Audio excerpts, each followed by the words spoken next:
Today I'm going to rebuild the Dirt Logic coilover shocks on the front of my Tacoma. Now, the process here is more or less the same for other coilovers as well, Fox, King, Icon, whatever. I think these are actually made by Swayway. It's not terribly complicated. I'm rebuilding these for a total price of about, if I have them charged in nitrogen, it'll be about 40 bucks a shock, 40 bucks per coilover to rebuild them. That is a lot cheaper than having someone else do it. And I am just going to wash these off with some degreaser here.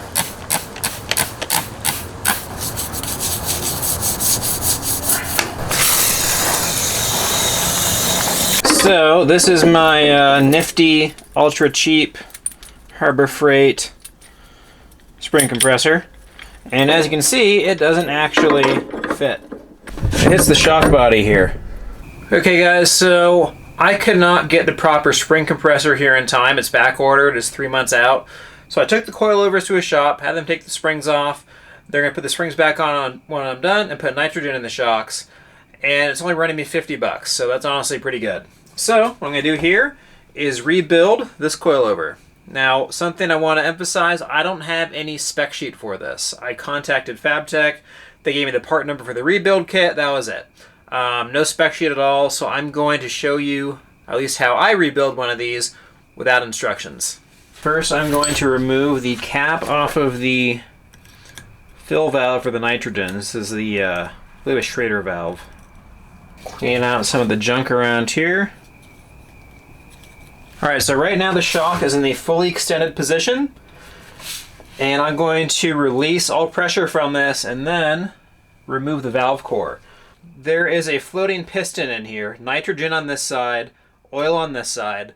The reason I'm doing this is I want to figure out exactly the proper height for that floating piston and the amount of oil that's in here. So I'm going to measure the depth of it in the shock body once I have it disassembled and measure the volume of oil that's already in here. Let's go ahead and depress that Schrader valve, release all the nitrogen, cover it with something, it might squirt out a bunch of oil. That actually shot out quite a bit of oil there. I'm going to take my handy dandy valve core tool and just unscrew that valve core. Set that aside somewhere safe. And next I'm going to loosen these 3 screws. This outermost seal is called a wiper seal. That's really just there to prevent dirt and stuff from going inside the shock and hitting these seals that actually hold in the pressure and the oil.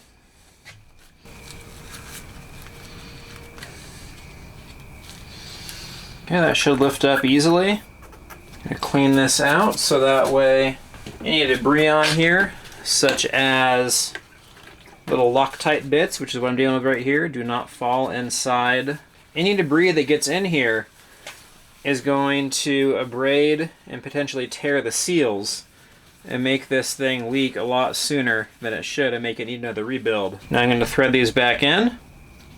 And there is a retaining clip in here that's really hard to get to unless you push this bottom seal further into the housing. I'm screwing each one in as far as it goes.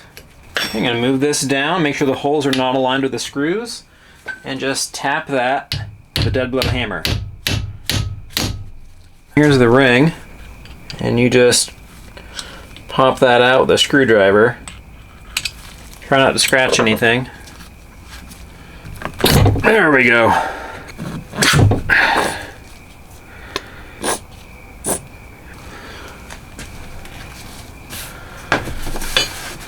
Okay, so I'm going to measure to the topmost part of the floating piston. It's about yay deep. I'm going to measure this with an actual ruler now. That is 8 inches exactly. I'm going to write that down. Okay, now we're going to measure the distance to the top of the oil. And that is 2 inches. Now the idea behind this is we want to get that piston in the correct location so that way when the shock maxes out, it's not smacking into the shock body and blowing up the shock. But we want to get as much oil in here as possible because the more oil, the less likely the shock is to overheat and fade on us. Okay, next step. I am taking this container here and pouring the oil from the shock into it. You can tell that's some filthy oil. It should be clear. Now I'm going to mark the side of this with the depth of the oil.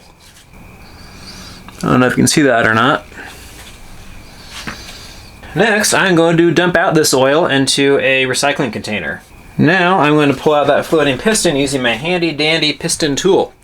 This is just some steel rod that I welded a T-handle onto and a 1/4 inch coarse thread bolt. It's the same thread size that Fox shocks use, and you can buy this tool from Fox, but I think it's like 80 bucks or something. I made this for like $5. So you just thread that. Let me see if I can show you that piston in here actually. You can see the piston and the hole in there.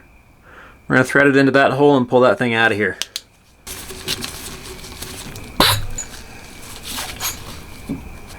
Okay.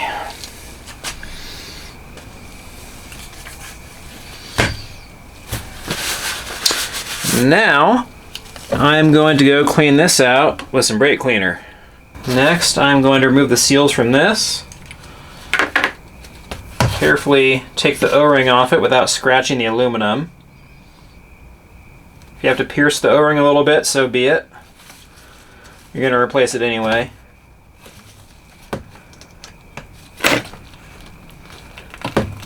Okay.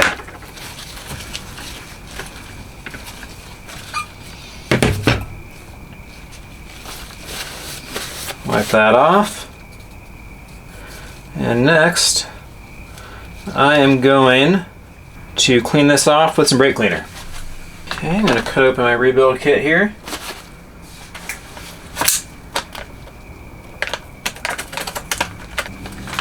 And sometimes these come with some extra parts just due to variances within the years.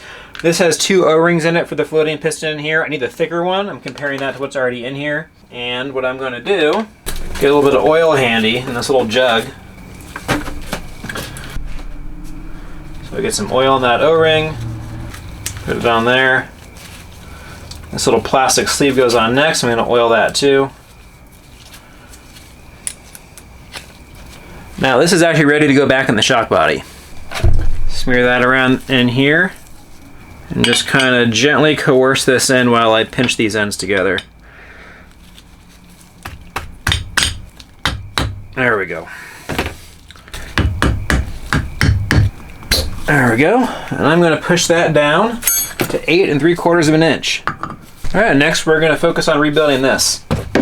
This nut is held on here with Loctite, so I have to put that in the vise. It's really on there. There we go.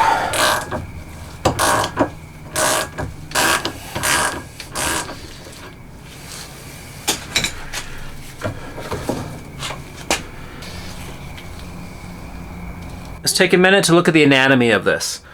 This is the seal body. There's a little rubber bumper here combined with a heavy washer, and these are meant to absorb an impact in case this ends up being used as a limit strap, which you're not supposed to do, but it kind of does anyway on these trucks. Up here is the actual valve body. These stacked washers are the shims, and what happens is oil has to move up around them, and for it to move quickly, it has to deflect the shim. So the thickness and number of shims affects how stiff the shock is. I'm going to pull this off and retain the order that the shims are in. There we go. You can see these holes in it. That's what the oil has to flow through before it hits the shims. Now I'm going to focus on this thing. Okay. There are 3 things inside of this you can technically remove. The rebuild kit only comes with 2 of those things. One's an O-ring, another is a seal. So I'm going to pull those out, my O-ring pick, and replace them. And again, I'm being careful not to score the aluminum here. Got it. Okay, easy enough. I'm going to go ahead and wipe this out to get some of that junk out of there. Now, to get the fresh seals.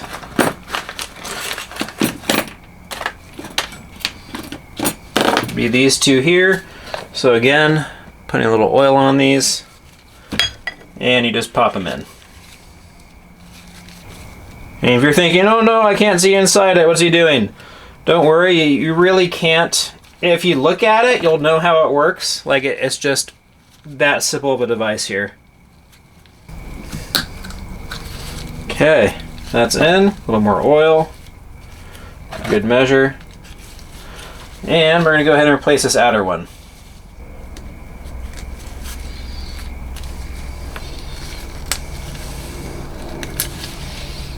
A little oil in the shaft here. Oh, you know what? I forgot something here. Dust seal. Okay, so we're going to tap out that seal and press in the new one. There we go. And then the new one goes in from the other side. Pay attention to the orientation. The open end faces out. And I have a handy dandy seal driver here, but you can totally use a socket if you need to, or just whatever. Even just go around it gently with a hammer, you know, tapping around the side.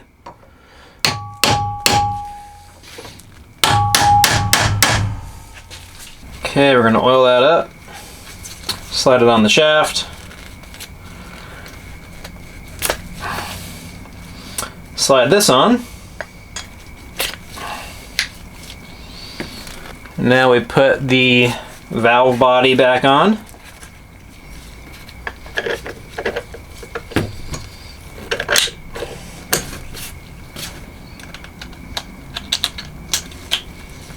Now I'm going to clean this off with a little bit of brake cleaner, so that way the Loctite has something to seal on.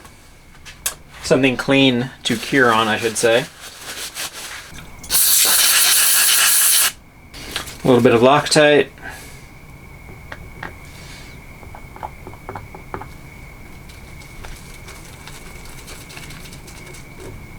We don't have the torque specs for this bolt, for this nut. We're going to measure it. That is 1/2 inch, exactly. So, this is most likely something along the lines of grade 2 hardware.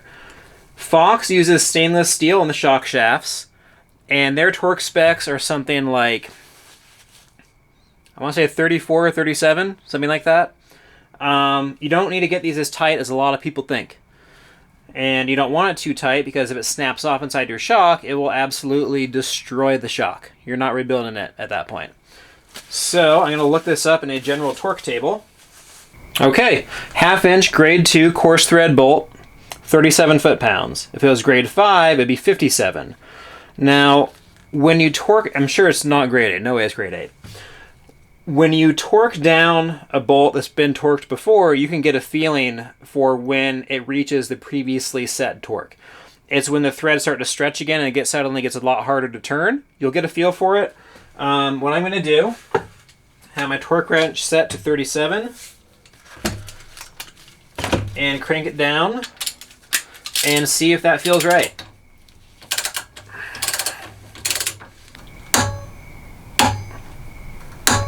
That feels perfect, actually. Cool. We're going to go with 37 foot-pounds.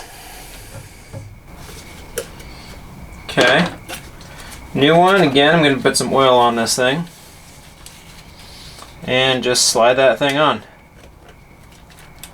Simple as that. Okay, now we're going to reassemble. I'm going to put the shock body back in the vise. Get some more shock oil on my camera. Oh, before I do that, so I'm going to fill this up to that fill line. Maybe a tiny bit extra. Because if you do this correctly, some oil is going to spill out. Let's go ahead and fill this up.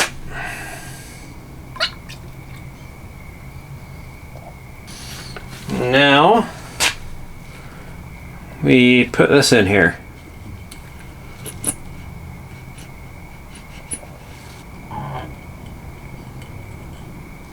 Okay, and you want oil to squirt up around this. I want to make sure oil comes out as the O-ring goes in, so there's no bubbles inside there. Jiggle it around if you need to. The idea is to get all the air out, because if there is any air in there, it's going to cavitate, and well, you're going to have a dead spot. It's not just going to cavitate, you'll have a dead spot on the shock. Okay, now we tap this thing in.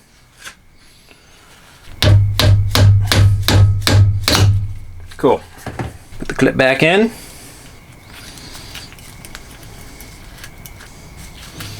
And now you can just pull this out as hard as you want. You're not going to hurt it. There we go. Alright, and then you put that down and you screw this thing in place. Okay, there's that. And now the Schrader valve, before I forget. Screw that in. Okay guys, it might look like we're done here, but we're not. We have 2 more steps. First, I'm going to replace the bearings in the end here because these are totally shot. These actually have an insert in them. That insert pops out, you can punch it out, and then you pop the bearing out, and then press a new bearing in. And you can see where these separate in the middle here. I'm just going to get the punch in here and try to tap that out. Ooh, that came right out. Perfect. Okay, we're going to remove the snap rings in here. Be sure to put on your, sure to squint real good if you're not wearing safety glasses, but you really should be wearing safety glasses. Put on your safety squints for real. It is not fun to get popped in the eye by one of these. I've not been hit in the eye by one, but I have been hit in the mouth. Like it went inside my mouth. Ah! Now let's get the other one. Okay, let's see if I can hammer that out. Perfect. Look at how loose that, I don't know if you can see that, but I can actually feel the play in here. That is super loose. Okay, I'm gonna clean this out. And I'm gonna clean out the grooves for the circlips with a dental pick, because they're full of rust and junk. Now, I was too cheap to buy a Fabtech bearing. They wanted like 80 bucks per bearing, or for a set of bearings. These were $10 each on Amazon. Here's a part number if you want it. They did not come with circlips though, so I have to reuse the circlips. Okay, I'm just oiling this lightly, and the bore as well. This aluminum is easy to gouge aluminum, get it in crooked, and then you're kind of SOL.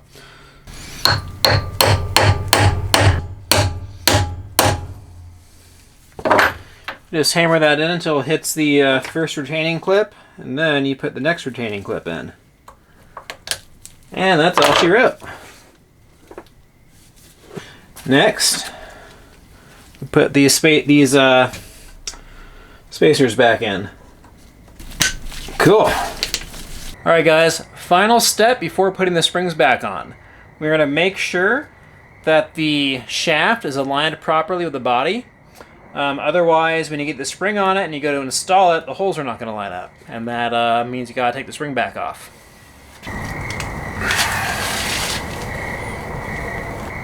Okay, I should do it actually. And what we're doing is just twisting the shaft here to make sure the bolt hole in the bottom and the bearing align with the control arm. Alright guys, this rear end needs to be re-geared. It's leaking oil. It has over 200,000 miles on it. So it's honestly about time to rebuild this thing. I'm just going to replace everything. Except the carrier. Fingers crossed that thing is not messed up. I'm going to go find some wood to knock on.